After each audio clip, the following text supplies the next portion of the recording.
اچھا، جب معاویہ ٹو جب کا انتقال ہوا، یعنی معاویہ ٹو یعنی یہ جب ان کا انتقال ہوا تھا، تو جب تھوڑا سا آپ لوگوں کو ریویو دے دوں کہ جب ان کا انتقال ہوا تھا تو 14 سال تک تقریباً سول وار رہی، اور 3 لوگ تھے جو خلافت کے دعوے دار تھے. ان میں ظاہر سی بات ہے کہ عبداللہ بن زبیر بھی تھے، جو کہ جن کو امیہ خلافت سے سخت ناراضگی بھی تھی، اور ان کا یہ خیال تھا کہ یہ لوگ صحیح حکومت نہیں کر رہے. اس کے علاوہ جو ہے مختار ابن ابی عبید تھا ایک، جو کہ جب حضرت علی رضی اللہ تعالیٰ عنہ اور حضرت حسین رضی اللہ تعالیٰ عنہ کے ساتھ عراق میں لوگوں نے غداریاں کی، تو وہ غالباً اس میں ہی واز فیلنگ گلٹی، تھوڑا سا گلٹی فیل کر رہا تھا، تو اس نے بھی پھر اپنی خلافت کو ڈکلیئر کیا، تاکہ ہو سکتا ہے کہ وہ اپنے کچھ کیے ہوئے غلط اقدامات کو صحیح کر سکے. لیکن بہرحال اس نے اپنے آپ کو عراق کا خلیفہ مقرر کر دیا تھا، لیکن وہ زیادہ دن چلا نہیں. اسی طرح سے مروان بن حکم، جو کہ ایکچولی اب خلیفہ بنے گا، اس نے بھی اپنے آپ کو سیریا میں اپنی خلافت ڈکلیئر کر دی تھی. اچھا، مروان بن حکم کی جو شادی ہے وہ یزید کی بیوہ سے ہو گئی تھی. اب یزید کون ہے؟ جس نے سارے ظلم و ستم ڈھائے تھے مسلمانوں پہ مدینہ میں اور مکہ مکرمہ میں. تو جب اس کا انتقال ہو گیا، تو اس کی بیوہ سے مروان بن حکم نے شادی کر لی تھی. اور میں بھی یہ ایک پولیٹیکل گٹھ جوڑ تھا، جس کی وجہ سے اس کو بہت زیادہ سپورٹ مل گئی ساؤتھ سیریا میں، خاص طور سے عراق کے بارڈرز پہ اور عراق سے. اور پھر بلکہ مروان بن حکم نے صرف سیریا اور عراق وغیرہ پہ اپنے آپ کو خلیفہ ڈکلیئر نہیں کیا، بلکہ اس نے جہاں پہ حضرت عبداللہ بن زبیر کی حکومتیں تھیں، جو کہ مینلی مکہ مکرمہ، مدینہ منورہ، ناردرن سیریا اور ایجپٹ تک پہنچ گئی تھی، اس نے وہاں پہ بھی حملہ کروایا نارتھ سیریا میں اور ایجپٹ میں، عبداللہ بن زبیر رضی اللہ تعالی عبداللہ بن زبیر سے حکومت واپس لینے کے لیے. اچھا جی، اب جو ہے لاسٹ ٹائم ہم نے خلافت ولید بن عبد الملک، جس نے 10 سال حکومت کی تھی، اور اس کے 10 سال بہت اہم ہیں. ان 10 سالوں میں بہت بڑے بڑے کام ہوئے تھے، اور جو ہے بہت کچھ ایسے ڈیسیشنز لیے گئے تھے جو پوری سمجھیے امت مسلمہ کے لیے ایک خاص مقام رکھتے ہیں وہ چیزیں. آج ہم جو ہیں وہ تھوڑے سے اس کے ریویو کریں گے کہ اس کی خلافت میں کیا کیا ہوا. اچھا، ولید بن عبد الملک کی خلافت کے جو 3-4 اہم چیزیں تھیں، وہ تھیں پوری دنیا میں مختلف جگہوں پہ اپنے امیت کمانڈرز بھیج کے فتوحات حاصل کرنا. اچھا، ان سب چیزوں کو ولید کو جو سب سے بڑی سپورٹ حاصل تھی، وہ ایک شخص تھا حجاج بن یوسف. میں تھوڑا سا حجاج بن یوسف اور باقی لوگوں کے بارے میں آج ریویو کروں گا، کیونکہ لاسٹ ٹائم جب ہماری کلاس صحیح سے نہیں ہو رہی تھی، تو کچھ لوگوں نے سوال کیا تھا کہ حجاج بن یوسف سے تھوڑا سا بتائیں کہ ان کی کیا اچیومنٹ تھی یا کیا حکومت تھی. تو حجاج بن یوسف جو ہے وہ طائف میں پیدا ہوا 661 میں، اور 1714 میں سمجھیے اس کا واسط میں انتقال ہو گیا. تقریباً اس کی عمر 52 سال تھی. اچھا، حجاج بن یوسف جو ہے وہ امیت گورنر تھا عراق کا، اور پھر حجاز کا، مکہ مکرمہ اور مدینہ منورہ کا بھی گورنر بن گیا تھا، اور امیت گورنمنٹ کا بہت زیادہ لائل تھا، اور بہت زیادہ فیمس بھی تھا، مشہور بھی تھا. لیکن اس کے بارے میں یہ بھی ہے کہ بہت زیادہ ہارش تھا، بہت سخت تھا، بہت ہی ظالم تھا، لیکن بہت بلا کا انٹیلیجنٹ تھا، اور بہت زیادہ اس کے اندر آرگنائزنگ صلاحیتیں تھیں. تو اللہ تعالیٰ نے اسے کچھ ایکسٹرا آرڈنری صلاحیتیں دی ہوئی تھیں، لیکن جو اس کا امید حکومت کے ساتھ لائلٹی کی وجہ سے جو اس نے ظلم کیے اور واقعی امید حکومت کو کہیں سے کہیں پہنچا دیا، وہ سارا کریڈٹ حجاج بن یوسف کو ہی جاتا ہے. حجاج بن یوسف نے بیٹل آف حرہ میں بھی فائٹ کیا تھا، جب آپ لوگوں کو یاد ہوگا کہ جو مدینہ منورہ کے باہر اور پھر مدینہ منورہ میں لوٹ مار کی تھی، اور بہت ہی نقصان پہنچایا تھا مسلمانوں کو، اور بڑے بڑے صحابہ کرام کو شہید کر دیا تھا. اس میں بھی حجاج بن یوسف شامل تھا. پھر یہ کہ اس نے یزید کی فورسز کے ساتھ یہ سارے کام کیے تھے. پھر حجاج کی ان تمام فتوحات کی وجہ سے اس کو پھر ہیڈ آف سیکیورٹی فورسز بنا گیا تھا. جیسے پولیس ڈپارٹمنٹ تھا نا، تو پورا پولیس ڈپارٹمنٹ کا اسے چیف بنا دیا تھا. اور حجاز کا ہی جب اس نے مدینہ منورہ اور مکہ مکرمہ پہ حملے کر کے اس نے جب اپنی حکومتیں بڑھائیں، تو اس کو پھر وہاں کا گورنر بھی بنا دیا گیا تھا۔ اچھا، اس نے جو ہے عراق کے بہت سے علاقوں کو یونیفائی کیا، کیلیفٹ کے انڈر کنٹرول کیا، اس نے بہت سے کی ریفارمز کیے، اس نے درہم جو ہے اسی نے سٹارٹ کیا تھا، نئی کرنسی ڈیزائن کی اس نے۔ لینگویج جو تھی پہلے پرشین چلتی تھی، کیونکہ پرشینز کا بہت زیادہ اثر و رسوخ ہو گیا تھا ایران کی وجہ سے، عراق میں بھی اور پھر سیریا میں بھی آ رہا تھا، تو اس نے دوبارہ سے اس کو چینج کر کے صرف عربک زبان کو آفیشیل لینگویج بنائی۔ وہ جو نان عرب مسلمان تھے اس نے کوفہ اور بصرہ سے ان کو نکال دیا، اور یہ بھی ایک اس کا بڑا ظالمانہ ایکشن تھا کہ اس نے کوفہ اور بصرہ سے نان عرب مسلمان کو، یعنی وہ جو مسلمان تھے جو عرب نہیں تھے ان کو نکال دیا، بلکہ ان پہ جزیہ بھی لگا دیا، جبکہ اسلام میں اس بات کی سختی سے ممانعت ہے کہ کسی مسلمان پہ آپ جزیہ لگائیں۔ تو اس نے پھر قرآن شریف کا ایک یونیفارم ورژن بھی کیا جس جو بہت کانٹروورشل ہے، اور اس کے اوپر اس نے اللہ عالم کہ اس نے اپنی حکومت کے لوگوں کو ملانے کے لیے کیا تھا یا واقعی اس کے دل میں کوئی دین کی محبت تھی۔ اس نے کوئی نئے کنالز اس نے ڈگ کروائے مسلمانوں کے لیے، ایک نئی سٹی بنائی جو کہ واسط کے نام سے، اور یہاں پہ بیسیکلی یہ آرمی سٹی تھی، تو اس نے سیریا کی پوری آرمی کو ٹرین کرنا، ان کی بیسیکلی ان کا کیمپ تھا پورا، اور اس نے جو ہے یہاں رہ کے ان سب لوگوں کو اپنے گھر والوں سے اور سب سے الگ کر کے ان کی بہترین ٹریننگ کرتا تھا تاکہ سب لوگ امیہ خلافت کے لائل رہیں۔ اس نے بہت سے مسلمانوں اور نان مسلمانوں کو قتل کیا، اور جو بھی امیت خلافت کے حکومت کے خلاف بولتا تھا وہ اس کو قتل کروا دیتا تھا۔ اس نے 2000 سیرینز آرمی مکہ مکرمہ بھیجی تھی جس میں عبداللہ بن زبیر کو بھی قتل کیا گیا۔ اس نے کعبے کا سیج کیا۔ عبداللہ بن زبیر آپ لوگوں کو میں نے لاسٹ ٹائم بتایا تھا کہ وہ کون تھے۔ عبداللہ بن زبیر کی والدہ جو تھی وہ اسما بنت ابو بکر تھی، حضرت ابو بکر صدیق رضی اللہ تعالیٰ عنہ کی بیٹی جو تھی، ان کے بیٹے تھے حضرت عبداللہ بن زبیر، اور عبداللہ بن زبیر کو اس جنگ میں قتل کر دیا گیا تھا، اور ان کی لاش کو کئی دنوں تک حجاج بن یوسف نے لٹکا دیا تھا۔ پھر آخر میں جب ان کی ماں نے بہت زیادہ ریکویسٹ کی کہ اس طرح نہیں کرو، تو پھر اس نے ان کی لاش کو، لیکن بعض روایات میں یہ بھی آتا ہے کہ پھر بھی اس نے دفنانے کے بجائے ان کی لاش کو کہیں پھینکوا دیا تھا۔ اچھا، اب عبد الملک کی جب حکومت آتی ہے، کیونکہ اب حجاج بن یوسف تو آلریڈی چلا آ رہا ہے، گورنر تھا اس کے عبد الملک کے والد کے حکومت سے، لیکن یہ کہ اب جب عبد الملک ابن مروان کی حکومت سے چلا آ رہا تھا، لیکن جب ولید آیا تو ولید نے پھر آ کے کعبے کی مینڈنگ کروائی، لیکن چونکہ حجاج بن یوسف اتنا زیادہ لائل تھا اور مددگار تھا اس حکومت کا، تو اس نے حجاج بن یوسف کو مزید پروموشنز دیں اور اپنے حکومت میں رکھا تاکہ وہ امیت خلافت کو کنٹینیو کر سکیں۔ اچھا، یہ بھی بات یاد رکھیں کہ حجاج بن یوسف کی پرسنالٹی بہت کنٹروورشل ہے، تو وہ جتنے میں نے اس کی اچیومنٹس بتائیں کہ جتنے اس نے کام کیے کاج کیے ان میں، لیکن یہ کہ اس کی حضرت انس بن مالک رضی اللہ تعالیٰ عنہ، حضرت عمر بن عبدالعزیز رضی اللہ تعالیٰ عنہ اور حضرت عبداللہ بن زبیر رضی اللہ تعالیٰ عنہم سے اس کے کانفلکٹس تھے، تو اس کا مطلب جو بڑے بڑے صحابہ کرام تھے ان کے حجاج بن یوسف سے کانفلکٹس تھے، کیونکہ وہ اپنی مرضی سے چیزوں کو آگے بڑھاتا تھا اور لوگوں پہ ظلم کرتا تھا۔ اور اس کا دور سمجھنا بہت ہی کمپلیکس ہے، لیکن اس کے اپنے دور میں جو ہے 3 ایسے کام ہوئے یعنی کہ اس کے ولید کے زمانے میں جو ہے 3 ایسے کام ہوئے جو حجاج بن یوسف جس میں انوالو تھا۔ ان میں ایک تھا اسپین کی فتح جس میں موسیٰ بن نصیر اور طارق بن زیاد نے حصہ لیا، دوسری تھی آپ کے سینٹرل ایشیا کی فتح جو قتیبہ بن مسلم نے کی تھی، اور تیسری جو تھی وہ محمد بن قاسم کی فتح سندھ میں۔ تو یہ تینوں جو فتوحات کا صحرا جو ہے وہ ولید بن عبد الملک کے جاتا ہے، لیکن حقیقتاً ان سارے تینوں فتوحات میں حجاج بن یوسف کا بہت زبردست پازیٹیو رول رہا ہے۔ تو اب ہم ایک ایک کر کے ذرا تھوڑا سا ریوائز کر لیتے ہیں کہ موسیٰ بن نصیر کون تھے۔ موسیٰ بن نصیر جو ایک عرب کمانڈر تھے اور امید امپائر کے تھے۔ انہوں نے عراق میں پہلے کچھ عرصے گورنرشپ کی، لیکن پھر ان کے کچھ کانفلکٹس تھے جس کی وجہ سے انہیں ناردرن افریقہ موو کر دیا گیا تھا، خاص طور سے موراکو اور الجیریا، ٹیونسیا وغیرہ کے علاقے میں، جہاں پھر وہ ایز اے گورنر رہے. اور پھر ان کو بیسیکلی بھیجا گیا تھا وہاں بربر سے فائٹ کرنے کے لیے.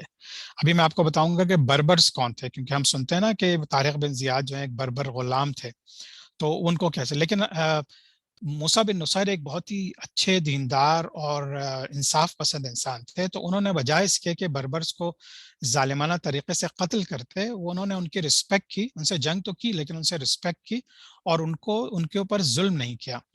اور ان کے اسی اچھے اخلاق کی وجہ سے بہت سے بربرز نے اسلام قبول کر لیا تھا. ان اسلام قبول کرنے والوں میں ایک جو ہے طارق بن زیاد بھی تھے، جو غلام تھے ان کے. اچھا، اب اسی زمانے میں کیا ہوا، جب موسیٰ بن نصیر وہاں کے گورنر تھے، تو ایک اسپین میں، جس کو اندلوسیا کہتے ہیں، جو کہ پورچگال اور اسپین کا جو علاقہ ہے اس کو اندلوسیا بولتے ہیں، تو وہاں پہ اس کو آئیبیرین پیننسولا بھی بولتے ہیں، پورا آئیبیرین پیننسولا تھا یہ. تو وہاں پہ حکومت تھی ویسیگوت کنگ کی. ویسیگوت ایک قوم تھی جس کا کنگ تھا راڈرک. تو راڈرک بہت ظالم انسان تھا، بہت اپریشن کرتا تھا، انجسٹس کرتا تھا، تو بہت لوگ سفر کر رہے تھے اس کی وجہ سے. تو وہاں پہ ایک اور آدمی رہتا تھا، کرسچن آدمی تھا، اس کا نام تھا جولین. نوبل مین تھا، لوگ اس کی عزت کرتے تھے، وہ ظاہر بات ہے راڈرک کی ہی حکومت میں رہتا تھا. لیکن کچھ ایسے واقعات ہوئے کہ اس کی بیٹی کے ساتھ راڈرک نے بدتمیزی کی، غیر اخلاقی حرکتیں کی.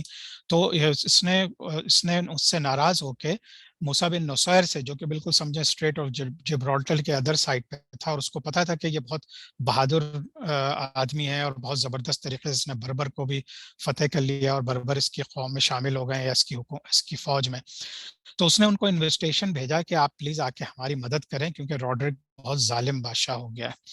اس وقت طارق بن زیاد جو تھے وہ اسپین جانے سے پہلے وہ ٹینجیر ایک چھوٹا سا صوبہ تھا، بالکل سمجھیے کہ موراکو کے اور میڈیٹرینین سی کے بالکل بارڈر کے اوپر. تو وہاں کے طارق بن زیاد گورنر تھے. تو انہوں نے پھر طارق بن زیاد کو بھیجا کہ وہ جا کے ٹیک کیئر کرے کنگ راڈرک کی. اور پھر طارق زیاد وہاں گئے، اور پھر موسیٰ بن نصیر نے جا کے بعد میں ان کو جوائن کر لیا، مدد کی. اور یہ لوگ فتح کرتے ہوئے اسپین کو پورا فتح کرنے کے بعد یہ ساؤتھ فرانس میں داخل ہو چکے تھے. اور اس کے بعد پھر وہ ایک دردناک واقعہ پیش آیا جب سلیمان عبد الملک نے ان کو واپس بلا لیا. اچھا، اب موسیٰ بن نصیر کے بارے میں کنفلکٹنگ رپورٹس ہے کہ ان کی ڈیتھ کیسے ہوئی. بعض لوگ کہتے ہیں کہ جب سلیمان بن عبد الملک نے انہیں واپس بلایا سیریا تو قید کر دیا اور پھر اس کے بعد قتل کر دیا. لیکن بعض زیادہ مسلمان مورخ اس چیز پہ اتفاق کرتے ہیں کہ ان کو کورٹ میں ٹرائی کیا اور ان کے اوپر تقریباً 1.5 لاکھ درہم کا جرمانہ کیا. اور ظاہر سی بات ہے ان کو پکڑ چکے تھے، ان کے بیٹے کو قتل کر چکے تھے، تو بہت ہی قسمہ پرسی کی حالت میں تھے وہ. تو 1 درہم ان کے پاس نہیں چھوڑا تھا، تو اتنا بڑا فائن کیسے وہ پورا کرتے. تو ان کو سلمان بن عبد الملک نے مکہ مکرمہ بھیج دیا، جہاں پہ حجاج کرام آتے تھے حج کے زمانے میں. ان کو چینز میں، یعنی کہ ہتھکڑیاں لگا کے پاؤں اور ہاتھ میں، ان کو وہاں فقیروں کی طرح بٹھا دیا تھا. اور وہ بھیک مانگتے تھے، اور اس کو جو بھی، خیر بھیک مانگتے تو نہیں تھے بیچارے خود سے، لیکن جو بھی پیسے ڈال جاتا تھا وہ سلیمان کے لوگ لے جاتے تھے. لیکن کہتے ہیں کہ اسی کے بعد وہ بہت زیادہ بیمار ہوئے اور اس کے بعد ان کا انتقال ہو گیا. انہی کے نام کے اوپر جبل موسیٰ ایک جو ہے موراکن پیک ہے، ایک پہاڑی ہے علاقہ ہے جس کا نام جبل موسیٰ ہے، انہی موسیٰ بن نصیر کے نام پہ رکھا گیا. اچھا، اب دوسرے کون تھے جو گورنر تھے ٹینجیر کے اور ان کو موسیٰ بن نصیر نے بھیجا تھا؟ یہ تھے طارق بن زیاد. یہ اوریجنلی ایک بربر تھے، بربر جن کا میں نے ابھی آپ کو بتایا. تو انہوں نے اسپین کو فتح کیا طارق بن زیاد نے. تو یہ دیکھیے، یہ ٹینجیر کا علاقہ ہے جہاں پہ طارق بن زیاد گورنر تھے. تو موسیٰ بن نصیر جو یہاں تمام جگہوں کے انچارج تھے، انہوں نے بھیجا. تو انہوں نے یہ ماؤنٹ آف جبرالٹر سے انٹر ہو کے پھر پورے اسپین پہ قبضہ کر لیا تھا. تو اب یہ سارے علاقے بھی تھوڑا سا نارتھ کے علاقے تھے جو ان کے ہاتھ میں نہیں آئے تھے، ورنہ یہ سارا قبضہ کر لیا تھا اور فرانس کے اندر داخل ہو گئے تھے.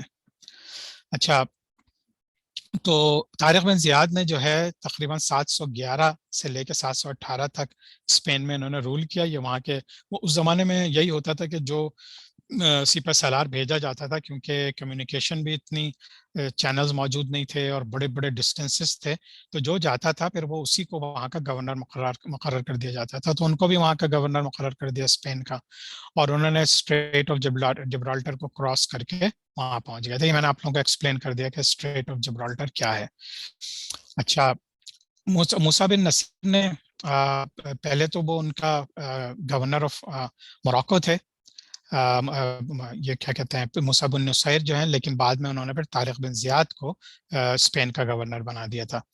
اور پھر طارق بن زیاد کا وہ مشہور واقعہ آپ لوگوں کو یاد ہوگا کہ جب وہ وہاں پہنچا تھا تو اس نے دیکھا تھا کہ اس کے خلاف تو بہت بڑی فوج ہے اور ان کے پاس اتنی بڑی فوج نہیں تھی، تو طارق بن زیاد نے یہی سوچا کہ اب ہم اس طریقے سے لڑیں کہ ہمارے پاس واپسی کا کوئی راستہ نہ ہو، تب ہمارے جوان لڑیں گے کہ بھئی یا تو جیت ہے یا موت ہے۔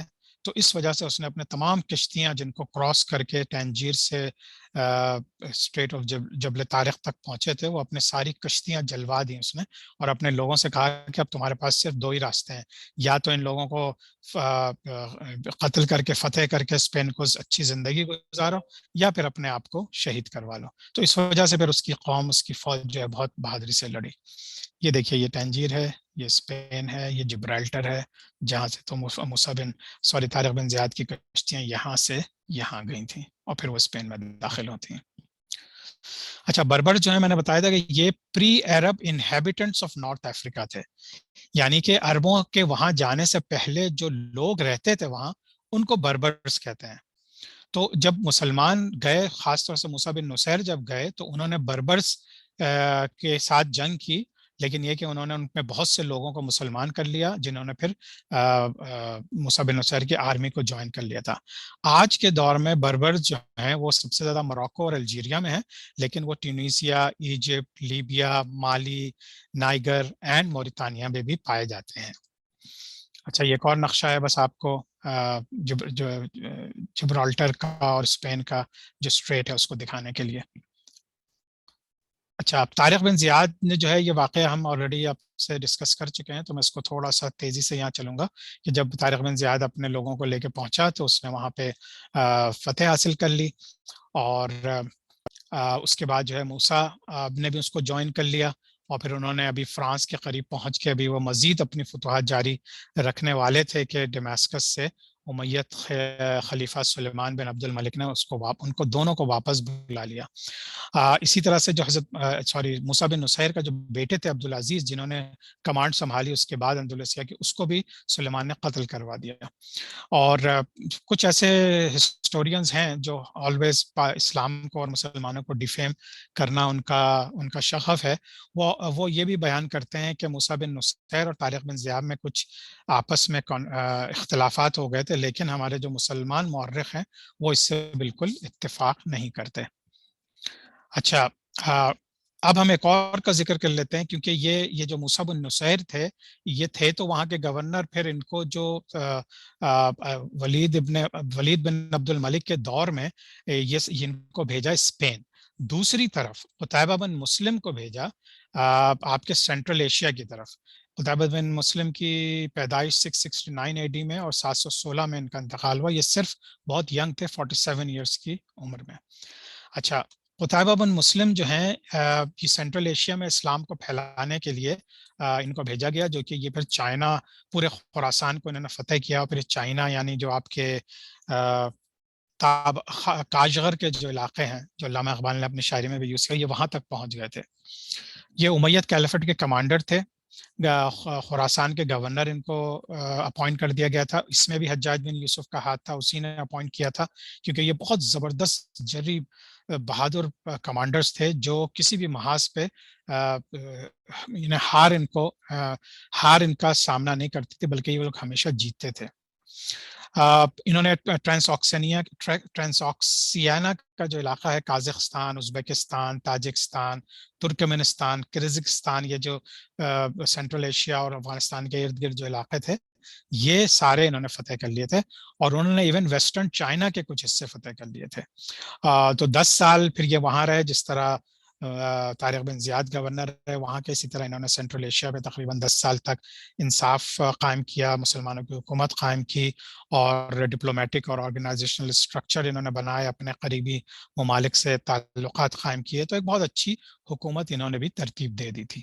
اب دیکھیے یہ ہے خراسان کا علاقہ جسے ٹرانس آکسیانا بھی کہتے ہیں, یہ پورا خراسان کہلاتا ہے. یہ ساری جگہیں ہیں جو قتیبہ بن مسلم نے جہاں پہ فتوحات کی. اچھا, اب تیسرا امید جنرل جو محمد بن قاسم تھے, یہ بھی طائف میں پیدا ہوئے تھے 695 میں, اور ان کا انتقال 715 میں ہوا. یہ صرف 19 سال کے تھے جب ان کا انتقال ہوا, اور نہایت ہی بہادر, اور یہ بھی ایک عرب تھے. تو یہ تینوں جو بڑے کمانڈر تھے یہ عرب کمانڈرز تھے, لیکن ولید ابن عبد الملک نے حجاج بن یوسف کے مشورے پر ان لوگوں کو ان 3 محاذوں پہ بھیجا تھا. اچھا, یہ حجاج بن یوسف کے بھتیجے بھی تھے, اور بعض روایات میں یہ بھی آتا ہے کہ حجاج بن یوسف کی بہن سے ان کی شادی بھی ہو گئی تھی. ثابت ہے وہ رشتے کے بھتیجے رہے ہوں گے, تو حجاج بن یوسف کی بہن سے ان کی شادی بھی ہو گئی تھی, اللہ عالم. اور بہت زیادہ بہادر تھے, بہت ہمت والے تھے. انہوں نے جو ہے اپنے نام کمایا بہت زیادہ. یمن کے گورنر ان کو رکھ دیا گیا تھا, اور اس کے بعد پھر ان کی جو ایکسٹراڈنری سکلز تھیں, پھر ان کو ویسٹرن ایران یعنی فارس کا بھی گورنر بنا دیا تھا حجاج بن یوسف نے. جب سندھ میں مسلمانوں کی کانکویسٹ شروع ہوئی مکران کے ایریے میں, تو یہ اپنی فوج کو لے کر گئے, اور وہاں کے کچھ لوگوں کے ساتھ مل کے انہوں نے پھر راجہ داہر کو نیست و نابود کیا, دیبل کو فتح کیا. اور پھر یہ سارے واقعات میں آپ لوگوں سے لاسٹ کلاس میں ڈسکس کر چکا ہوں کہ کتنی فورسز لے کے یہ گئے تھے, اور کس طرح سے انہوں نے دیبل پہ فتح کیا. اور اس کے بعد پھر آگے ہی آگے چلتے چلے گئے, ملتان اور گجرات کو کراس کرتے ہوئے کشمیر کے بارڈر پر پہنچ گئے تھے. اور لیکن اسی وقت جس وقت یہ بہترین فتوحات کرتے ہوئے بارڈر تک پہنچے, اور مزید شاید یہ کشمیر کو بھی پورا فتح کر لیتے, انڈیا کے اسی دور میں علاقے میں چلے جاتے, یا چائنا کے, تو ان کو پھر سلیمان بن عبد الملک نے واپس بلا لیا تھا. انہوں نے بہت بہترین سسٹم قائم کر دیا تھا وہاں پہ, وہاں کے گورنر ہو گئے تھے سارے علاقوں کے. حجاج بن یوسف جو ہے 714 میں اس کا انتقال ہوا واسط کے مقام پہ, اور اس کے بعد ولید بن عبد الملک جو اس کا سپورٹر تھا خلیفہ, 1 سال کے بعد اس کا بھی انتقال ہو گیا. اب اس موقع پہ کون بنا خلیفہ؟ سلیمان بن عبد الملک. سلیمان بن عبد الملک جو تھا وہ آپ سمجھیے کہ حجاج بن یوسف کا دشمن تھا, حجاج بن یوسف سے اس کی کبھی نہیں بنتی تھی, اور اسی وجہ سے وہ ولید بن عبد الملک کے بھی خلاف تھا. اور ولید بن عبد الملک نے اپنے انتقال سے پہلے چاہا تھا کہ اپنے بیٹے کو خلیفہ بنا دے, تو یہ ایک اور شورش ہو گئی تھی ان کے آپس میں. تو جب سلیمان بن عبد الملک نے تب تخت پہ آیا تو وہ بہت زیادہ ناراض تھا, غصے میں تھا, اور چونکہ وہ ظالم انسان تھا تو اس نے پھر جو ہے بہت زیادہ مظالم کیے, اور جس کے ظلم کی داستان جو ہے وہ بڑی دردناک ہے.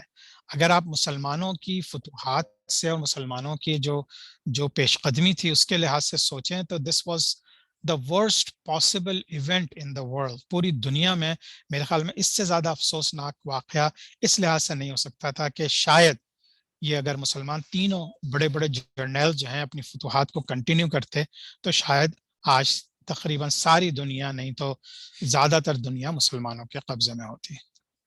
اچھا جی, اب سلیمان عبد الملک جو ہے یہ دیکھیے یہ ہے 7واں خلیفہ امید حکومت کا. عبد الملک کا بیٹا سلیمان, ولید کا بھائی ہے, اور پھر اس کے 2 بھائی اور تھے یزید اور ہشام, وہ بھی پھر خلیفہ بننے تھے اس کے بعد. اچھا, جب سلیمان نے ٹیک اوور کر لیا تو لوگ کہتے ہیں کہ وہ ویسے تو دیکھنے میں بڑا دیندار تھا, ہر سال حج پہ جاتا تھا, نمازیں پڑھتا تھا, سب کچھ تھا, لیکن یہ کہ اس نے اپنے دور میں اور پھر ایک اور جو اس کے کریڈٹ میں بات جاتی ہے کہ حضرت عمر بن عبدالعزیز جو کہ اس کے بعد پھر آ کے ایک بہت آلموسٹ 5ویں خلیفہ راشدون کی طرح سے انہوں نے پوری ریوائول کی, یہ ان کو پسند کرتا تھا, اور ان کو پھر اس نے بلکہ انہی کو نامینیٹ کیا تھا اپنے انتقال کے وقت, آفٹر کے تھوڑا سا اپنے بیٹے کو کرنا چاہتا تھا, لیکن لوگوں نے جب تھوڑا اس کو یہ یقین دلایا کہ عمر بن عبدالعزیز بہتر ہیں تو پھر اس نے ان کو رکھا. لیکن بہرحال جب یہ بادشاہ بنا تو اس نے اپنی حکومت میں ان کو ایز اے ایڈوائزر رکھا, حضرت عمر بن عبدالعزیز کو. یہ اس کے کچھ اچھے کام تھے, اور چونکہ وہ حجاج بن یوسف کے خلاف تھا تو انہوں نے جیسے ہی آیا اس نے حجاج بن یوسف کے اپوائنٹ کردہ جتنے جنرلز تھے ان سب کو واپس بلانا اور قتل کرنا شروع کر دیا. ایون دو کہ اس نے تھوڑے سے سینٹرل ایشیا میں کچھ چونکہ مسلمان ہی وہاں رہتے تھے, گورنر کچھ کانکویسٹ کی تھی, لیکن اتنے زیادہ بہت نامینل سے تھے اس کے, کوئی اتنی زیادہ کمپیئر ٹو اس کے پریڈیسیسر جتنے لوگوں نے فتوحات کی تھی اس کے مقابلے میں وہ کچھ بھی نہیں تھی. اور اسی کے علاقے میں, اسی کے زمانے میں اس نے شاید اپنی مزید پاپولیرٹی بنانے کے لیے قسطنطنیہ پہ بھی حملہ کروایا تھا. تو قسطنطنیہ پہ بھی حملہ کروایا تھا, لیکن وہ بہت بری طرح اس کی فوجیں ہار گئی تھیں. تو یہ تینوں چیزیں ہم نے ڈسکس کر لیں کہ اس نے موسیٰ بن نصیر, طارق بن زیاد, محمد بن قاسم اور قتیبہ ابن مسلم کو واپس بلا لیا تھا اپنے محاذوں سے, اور اسپین میں پھر موسیٰ بن نصیر کے بیٹے عبدالعزیز کو بھی قتل کروا دیا تھا. اچھا دیکھیے, اب یہ آپ کو تھوڑا سا میں نقشے سے سمجھاتا ہوں, تو اس کو پلیز سب لوگ پلیز تھوڑا سا فوکس کریں کہ اب یہ پوری تقریباً دنیا کا نقشہ ہے, لیکن کہاں کہاں پہ یہ تینوں جنرلز گئے تھے. دیکھیے سیریا کی حکومت جو ہے, کیپٹل آف امید یہ سیریا تھا, ٹھیک ہے. اس کے نیچے پورا آپ کا عراق, سعودی عرب, اور ادھر ایسٹ میں ایران, اور ویسٹ میں نارتھ افریقہ سب ہے. اچھا, جب سیریا میں حکومت ہے, طارق بن زیاد کو بھیجا کہاں پہ, موروکو سے, ٹینجیر سے اسپین میں. طارق بن زیاد نے پورا اسپین فتح کر لیا, پھر فرانس کے علاقے یہاں تک پہنچ گیا تھا. اس وقت موسیٰ بن نصیر نے اسے واپس سلیمان بن عبد الملک نے اسے واپس بلا لیا, ٹھیک ہے. پھر محمد بن قاسم پہنچے سندھ میں, انہوں نے مکران کے ایریے یہاں سے دیول کو فتح کرتے ہوئے, سندھ کو فتح کرتے ہوئے یہ آگے نکلے ملتان اور گجرات کو فتح کرتے ہوئے بالکل کشمیر کے بارڈر پہ پہنچ گئے. اب یہاں سے یہ مزید نیچے بھی آ سکتے تھے, نیو دہلی پہ قبضہ ہو سکتا تھا, یا نیچے آ سکتے تھے, یا یہ کہ اوپر مزید یہ سینٹرل ایشیا کی حدوں سے گزرتے ہوئے یہ چائنا کے حدود تک پہنچ سکتے تھے. تو یہ ساری چیزیں, لیکن ان کو واپس بلوا لیا گیا جب یہ یہاں پہنچے. تیسرے تھے قتیبہ بن مسلم. قتیبہ بن مسلم جو ہیں وہ سینٹرل ایشیا میں یہیں کے گورنر تھے, لیکن انہوں نے آپ دیکھیے ترکمنستان, تاجکستان, آپ کے کرزاقستان, یہ جتنے سینٹرل ایشیا کے ممالک تھے یہ سارے فتح کر لیے تھے. اب دیکھیں یہ پورا سینٹرل ایشیا ہو گیا, یہاں مسلمانوں کی آلریڈی حکومت ہے. یہ افغانستان اور یہ ساری چیزیں اب سمجھیں ان کے انڈر ہیں. محمد بن قاسم یہاں سے آ رہے ہیں, قتیبہ بن مسلم یہاں سے بڑھ رہے ہیں, اور یہ بھی چائنا کی حدوں کو چھو رہے ہیں. تو اگر یہ دونوں فوجیں آپس میں مل جاتی اور یہاں پہ قبضے ہو جاتے اگر سلیمان بن عبد الملک ان کو نہیں بلاتا. اسی طرح سے یہاں اسپین سے جو واپس بلایا, اس کے بعد پھر اسپین میں خیر حکومت تو قائم ہوئی امیت خلیفہ کے آخر اس دور میں, لیکن بہرحال اگر یہ اس وقت آگے نکل جاتے تو شاید پھر یہ جو عبد الرحمن جو شہزادے تھے امیہ, وہ شاید ان تمام جگہوں پہ بھی حکومت کر رہے ہوتے ہیں. لیکن بہرحال اس میں اللہ کی حکمتیں رہی ہوں گی, اور اللہ تعالیٰ بہتر جانتا ہے کہ یہ واقعات کیوں پیش آئے. لیکن نقشے کے اوپر آپ یہ چیزیں اگر تھوڑا سا یاد کر لیں تو پھر آپ کو یہ تقریباً یہ پوری دردناک ہسٹری یاد رہے گی. اچھا, سلیمان جو ہے آخر میں بہت زیادہ بیمار پڑ گیا, اور اپنے جو بیٹا, یہ اس کا بہت ہی ینگ سا بیٹا تھا, اس کو خلیفہ بنوانا چاہ رہا تھا, کراؤن پرنس. لیکن یہ کہ کچھ اس کے جو اپنے ایڈوائزرز تھے انہوں نے اسے منع کیا, اور پھر انہوں نے نامینیٹ کر دیا سلیمان بن عبد الملک نے حضرت عمر بن عبدالعزیز کو, جو کہ پھر امیت خلافت کے نیکسٹ خلیفہ بنے. عمر بن عبدالعزیز کی خلافت جو ہے وہ ہم سب جانتے ہیں کہ صرف ان کے پاس 2.5 سال تھے, لیکن انہوں نے ان 2.5 سالوں میں امیت خلافت نے جو گڑبڑیں کی تھیں حضرت امیر معاویہ رضی اللہ تعالیٰ عنہ سے لے کر, اور جو انہوں نے ایک ملوکیت کا ایک سینس کر دیا تھا, ایک بادشاہت کا, ایک لڑائی جھگڑے کا, چونکہ حضرت علی رضی عنہ سے اور حضرت حسین رضی اللہ تعالیٰ عنہ سے ان لوگوں کے اختلافات تھے. تو روایتوں میں یہ بھی آتا ہے کہ اس زمانے میں خطبات میں اور جتنے بھی امید حکومت کے انڈر مساجد تھیں ان کے خطیب کو یہ انسٹرکشنز جاتی تھیں کہ آپ کو حضرت علی رضی اللہ تعالیٰ عنہ اور امام حسن حسین کی برائیاں کرنی ہیں.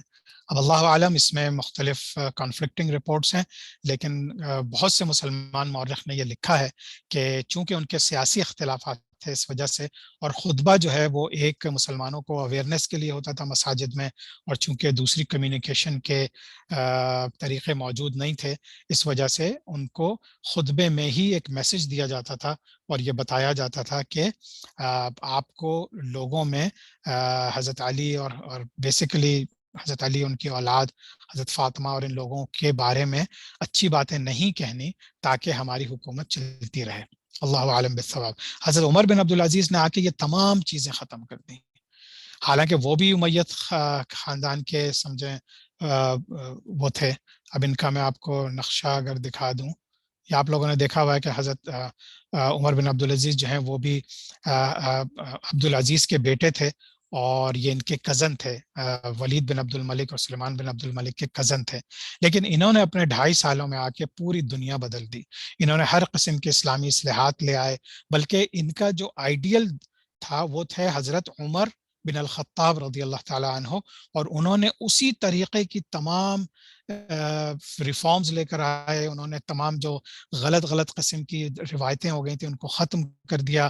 بیت المال سے خود کوئی پیسہ نہیں لیتے تھے، اپنی پرسنل فیملی کو انہوں نے ساری دولت اور وہ دینے سے منع کر دیا تھا، اور انہوں نے کہا تھا یہ عوام کا حق ہے۔ بہرحال حضرت عمر بن عبدالعزیز کا بہت گولڈن دور ہے، اور اس وجہ سے آج میں اس کو یہی انشاءاللہ ختم کرتا ہوں، تاکہ حضرت عمر بن عبدالعزیز کے دور کو ذرا ہم بہت تفصیل سے جانیں، جن کو کہ ایک ٹائٹل 5ویں خلیفہ کا بھی دیا جاتا ہے کہ حضرت علی رضی اللہ تعالیٰ عنہ کے بعد اگر کوئی ایسا خلیفہ آیا جو اپنی مرضی سے نہیں آیا، اس کو لوگ زبردستی لے کر آیا اور اس نے پھر امن و امان قائم کیا اور اسلام کو قائم کیا، تو پھر ہمیں سمجھ میں آتا ہے کہ واقعی یہ ایک ایسا خلافت کا دور ایسا لگتا تھا کہ پھر کنٹینیو ہو گیا ہے۔ لیکن ان کے بعد پھر وہی چیزیں واپس چلی، پھر امیت دور کا کچھ اور خلفاء آیا، اور اس کے بعد یا بادشاہ آیا اور ان کے بعد ان کا ختم ہو گیا۔ تو آج پر انشاءاللہ ہم اتنا ہی رکھتے ہیں۔ ابھی کلاس کے فوراً بعد سوال جواب کا سیشن شروع کر دیں گے۔ تو آج کے لیے پھر اتنا ہی۔ سبحانک اللہم و بحمدک، نشہد ان لا الہ الا انت، نستغفرک و نتوب الیک۔ السلام علیکم ورحمۃ اللہ وبرکاتہ۔